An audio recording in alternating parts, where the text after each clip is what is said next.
Good Sunday morning, Northeast Ohio. If you were waking up 75 years ago this morning, WEWS would have been your only television option in Ohio, and you might have been watching on a set like this. This particular model went for about $300 back in 1947. That's just under $4,000 today. As televisions advanced, though, they began to look more and more like pieces of furniture because they were very much a part of our living rooms, a part of our lives. So this morning, a point of personal privilege. I'd like to set the politics aside and take a look back at a sampling of the big stories we shared together over the last 75. President Kennedy has been shot in Dallas, Texas.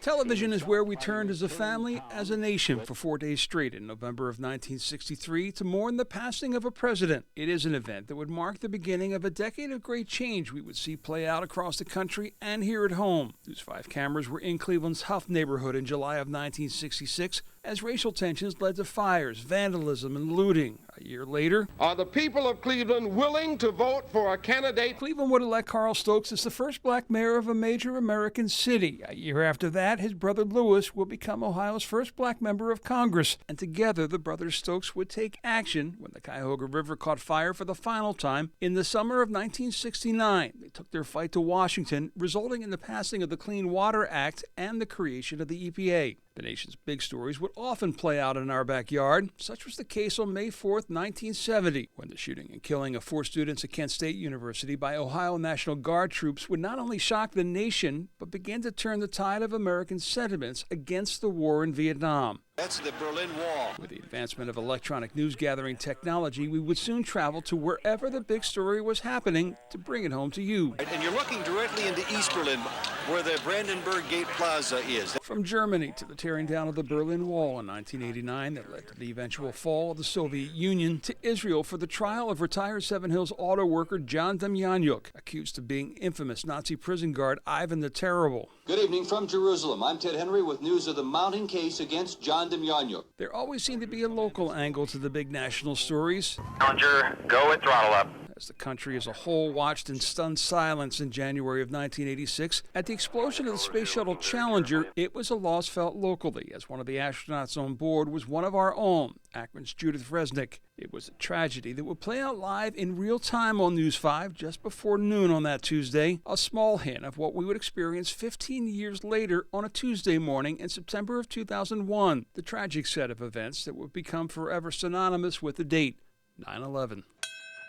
WEWS was in its early years when the nation learned of Sam Shepard, a Bay Village doctor convicted in the July 1954 murder of his wife Marilyn, and more than a decade later acquitted in a retrial. A fictionalized version of the story mimicked the series and later movie The Fugitive. We will be shocked by other crimes that would make national news. The Kirtland Colt killings in 1989, when the bodies of a family of 5 were found buried in a Lake County barn, murdered at the order of self-proclaimed prophet Jeffrey Lundgren. And 2 decades later, in 2009, when we learned of the actions of serial killer Anthony Sowell, as one by one the bodies of the 11 women he killed were found in his Imperial Avenue home. Cleveland police would face tough scrutiny for their handling of those missing persons cases, pressure they would also face 5 years later after being placed in the national spotlight in 2014 with the shooting and killing of 12-year-old Tamir Rice. The death of any child is one that hits communities hard, even harder when, like in the 1989 abduction and murder of Amy Mahalovic, they go unsolved, a pain that weighs heavy on our collective heart. That's why we rallied as a community to join in the search for answers in 2003 when Amanda Berry disappeared on her way home from work, and a year later when Gina DeJesus also vanished on her way home from school. News 5 cameras were there each April for the individual rallies in search of information into their disappearances, and we were most definitely there on Seymour Avenue that Monday night in May of 2013 when the girls were not only found alive,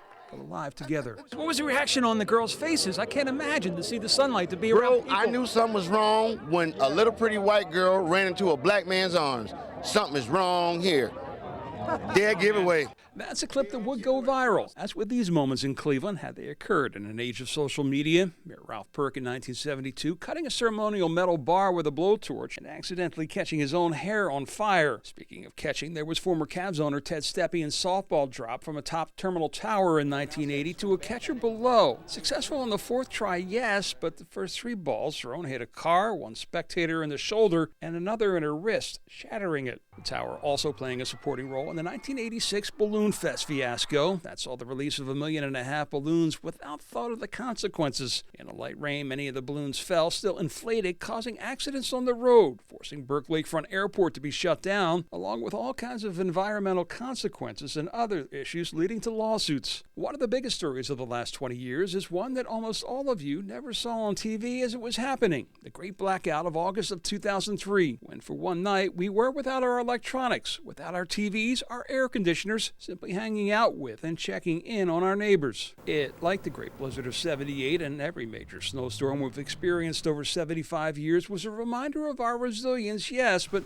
also of our collective strength. Strength that stopped a wrecking ball from leveling Playhouse Square in the '70s. Tell the world we did it! And strength that broke the coastal polls in convincing the Rock and Roll Hall of Fame board that Cleveland is the heart of rock and roll, and it should be its home. A victory we shared at its opening in 1995, a celebration that followed by only a year the opening of Gateway, giving the city now anchors, building blocks on either side of downtown to grow on. We've celebrated many other collective achievements that in turn have set us up for more. Through it all, WEWS will be there as we have been there, to bring it to and share it with you whenever and wherever history in the making happens. Heck of a ride for sure with the non-traditional Democracy 2022. I'm John Kosich. Enjoy your Sunday.